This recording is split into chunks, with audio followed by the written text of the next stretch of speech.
Hello, এটি হচ্ছে table salt বা খাবার লবণ, যার রাসায়নিক নাম সোডিয়াম ক্লোরাইড। আপনি দৈনিক কী পরিমাণ লবণ খাচ্ছেন তার কোনো হিসাব রেখেছেন?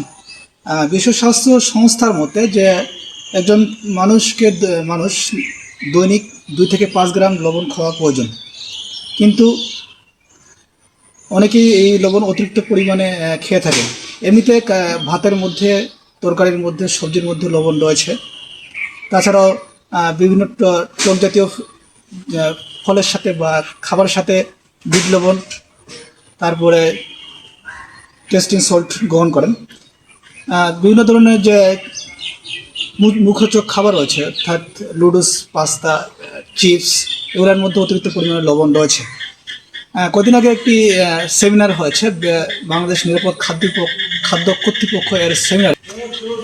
বাংলাদেশ নিরাপদ খাদ্য কর্তৃপক্ষ এর একটি সেমিনারে বলা হয়েছে যে বাংলাদেশে বর্তমানে প্রাপ্তবয়স্ক মানুষ দৈনিক গড়ে প্রায় 9 গ্রামের বেশি লবণ গ্রহণ করছে, এটা মৃত্যুর হার 24,000-এরও বেশি। সেটা কীভাবে? যেটা বললাম, যে মুখরোচক যে খাবার, নুডলস বলেন, পাস্তা বলেন, চিজ বলেন, অন্যান্য জিনিসের মধ্যে এই লবণগুলো গ্রহণ করতেছে।